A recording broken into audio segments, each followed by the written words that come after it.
Is Tetairoa McMillan, Luther Burden, or Matthew Golden the number one receiver in the 2025 NFL Draft? We reveal the real ordering for this class in today's video. Ryan, this wide receiver class might not live up to the typical expectations that we have to have a future superstar, but there's plenty of quality names. We've got three tiers today. Tier 3 being guys that are key rotational receivers that will carve out roles on rosters if they play to their potential. Tier 2 is quality starters that will start as a second or third receiver in an offense. And then lastly, we have Tier 1, which is plus starter, guys that will be important for a team's offense, but no blue chip prospects today as we don't have anybody that will be otherworldly that will go on to be a consistent perennial all-pro. Doesn't mean that these guys can't end up having great careers. Tier 3, we have at number 10, Jack Bech from TCU. Number 9, we have Isaiah Bond from Texas. Number 8, we have Trey Harris from Ole Miss. I think that we're a little low on Trey Harris compared to like everybody else who really loves him. He was super productive this year.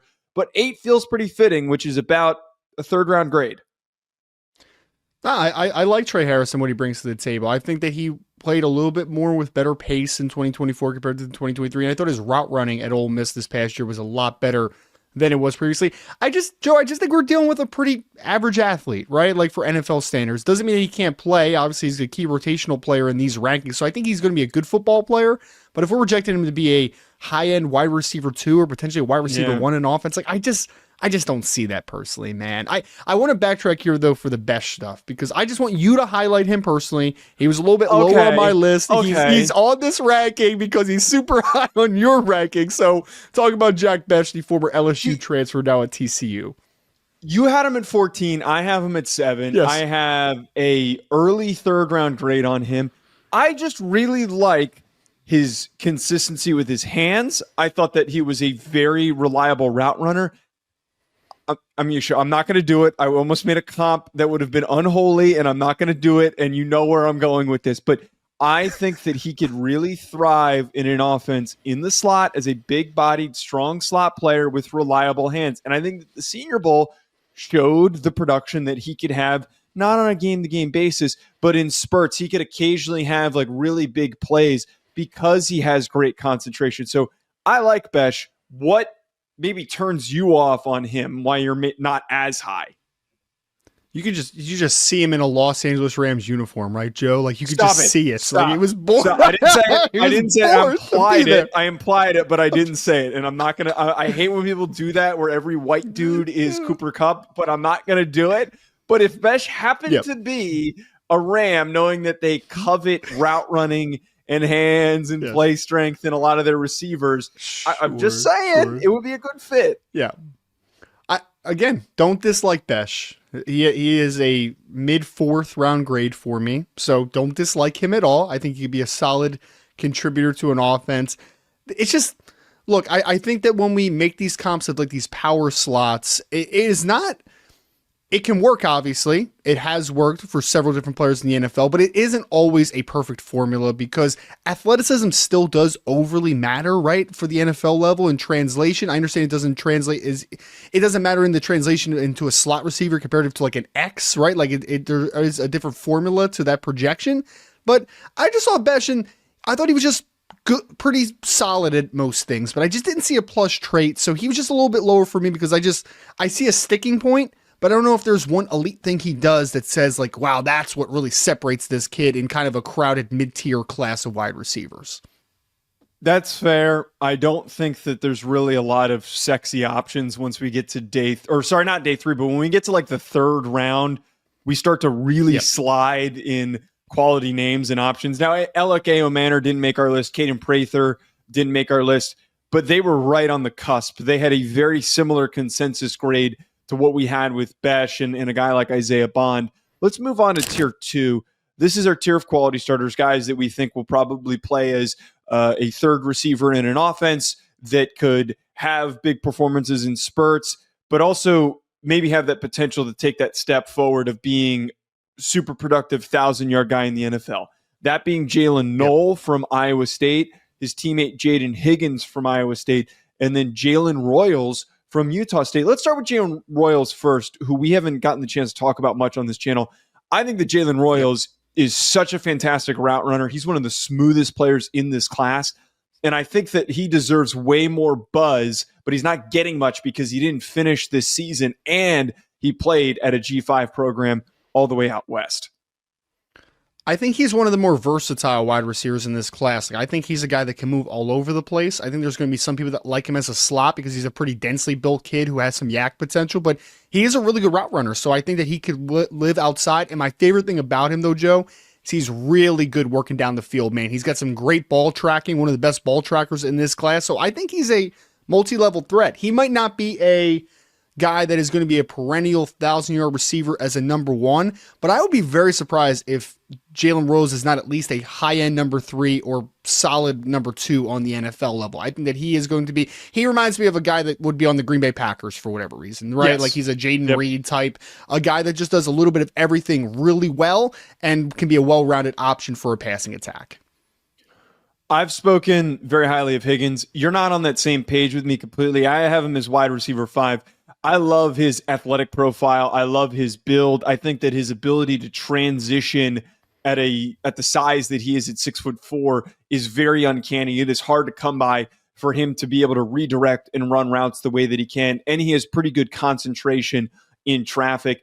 I think actually, let me be clear here. I don't think that Higgins out of this group has the best chance of succeeding. I think all three of these guys have strong cases for, if they land in the right system with good quarterbacks, could go on to be 1,000-yard guys. I'm just so enamored by Higgins's frame and how he could carve out a role as an outside receiver, as an X for a team that lacks the length along the boundary. I think that he might have the highest floor in this group because he does bring something that the other two don't have, and that's the size components, right? Yep. Like he can at least play in an offense and bring a size component that just might be missing overall. Now, the route running is what makes him unique, and I agree with you on that one. He is one of the more efficient route runners in this class. We literally had Jalen Knoll on the podcast, and he spoke about the route running that he brings to the table, talking about Higgins and kind of the interesting combination of traits that he has. So I think he brings a really high floor. I think that he is going to be at least a solid to good contributor to the NFL level. The question is with him, floor might be high, but how high is the ceiling with a player like a Jaden Higgins? Lastly, with Jalen Knoll, we had him on the channel. He spoke to us. He was a great interview. We're both obsessed with how he could end up becoming just a really reliable, strong, compact slot player. And he also spoke on that when we talked to him about how he really takes pride in the physicality, with the way that he plays the position. We almost even debated putting Knoll into this upper plus starter category, and there is that possibility he sneaks into the end of the first round. But Knoll, to me, is just that prototypical hard-nosed slot that we compared to Steve Smith. He is, and I'm very happy to see, because we have at wide receiver 5, and I think some people might look at that and be like, oh man, that might be a little bit high for a Jalen Knoll, but for in the beasts, obviously Dane Brugler is a great draft guy that he puts out every year, and he talks to a lot of NFL scouts and a lot of decision makers on the NFL side, and he also had him at number 5, Joe. So there is a lot of love around the league for Knoll. I think that he is a modern slot that can win in a lot of different ways, and I am a huge fan of the opportunity he brings as a slot receiver that can also play some Z in an offense. Now, tier 1 is plus starters, guys that can go on to becoming really important players within an offense, could even not only be a team's primary receiver, but be one of the better receivers in the NFL. We're all chalk here, though. This is basically the general consensus across the media, how we have these top 4 players. Number 4, Emeka Egbuka. Number 3, Matthew Golden. Number 2, Tet McMillan. And then number 1, Luther Burden.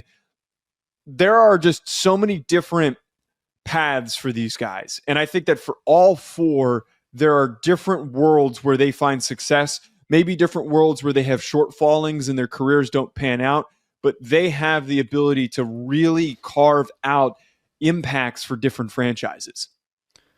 Well, and they're all so different, right? Like that's why this ranking is so fun and unique, because you have Luther Bird, who's kind of the yak dynamo working from the slot. You have Tet McMillan, who's the skyscraper, who's going to play mostly on the outside. You have Matthew Golden, who's kind of that Doug Baldwin-esque Z receiver that's going to be used off the line of scrimmage a little bit. And then you have Emeka Egbuka, who's kind of more of the power slot comparative to what Luther Burden brings to the table. So they're all such unique and different body types, unique and different play styles. I think that at top, honestly, Joe, we could talk about raw grades all we want, but how this group comes off the board at the end of April here is going to be very dependent on what the team is looking for in a wide receiver. It's pick your poison, it's pick your flavor of ice cream. Whatever you end up liking is ultimately how this is going to be decided in a couple of weeks. If we were to pitch which of these four guys, they're all very similarly graded. They're all in that same bunch. I don't have a single guy that's like drastically graded higher. I have basically all late first round grades. They're all right at that late first round grade on my board, the way that I graded them. But if we had to pick one of these guys who ends up having the highest floor and the highest likelihood of success, who do you think that would be for you? I think it's Emeka Egbuka. I feel like a lot of people have forgotten about just like how good he is overall. And I think the floor is tremendous because he's a multi-year starter for Ohio State. He's had a couple 1,000-yard seasons. He's played with a lot of talent at Ohio State, but he brings just a lot of good to the table, right? Like he's a good route runner. He's got a really good feel for space. He wins after the catch. He might not be quite as dynamic as like a Luther Burden athletically in comparison, but what he is he's consistent. And you could tell that he has been tutored by Brian Hartline now for several years, and he understands how to play the wide receiver position. So if you had asked me, plant your flag, which one of these guys has the most easiest path to success, that would be Emeka Egbuka for me. I love Emeka Egbuka for that pick because of the concentration, the hands. He has found ways to be successful in multiple years at Ohio State. He's played at a really high level. He's had massive performances when the Buckeyes have needed him to step up to the plate. I'd also throw in there, I think that Matthew Golden's speed in route running and his concentration will at least allow for him to stick around for a very, very long time. Like if he ends up having like a Brandon Cooks type of a career where he's just always counted on and somebody's trading for him because they need a really good second or third receiver in their offense, he could end up being that player, but it'll never really turn into a 1,500 plus receiver in the NFL because he just doesn't have that game breaking impact, but just the consistent reliability of doing everything well, but not at like a crazy elite level, if that makes sense. It does, yeah. I mean, my confirm has been Doug Baldwin. I think for people that remember Doug Baldwin for the Seattle Seahawks, he was always just a really high-end wide receiver too, did a lot of things well, was a good route runner, had really good ball tracking down the field. He was consistent, but he wasn't necessarily dynamic. And that's what I see with Matthew Golden. Does a lot of things really well, maybe nothing elite, but in this class that is not the best wide receiver class just in general, I think that's why he has a chance to go off very early in a very short amount of time now. All right, folks, let us know in the comments. What do you think of our wide receiver rankings? Hit that like button and subscribe. We'll talk to you later.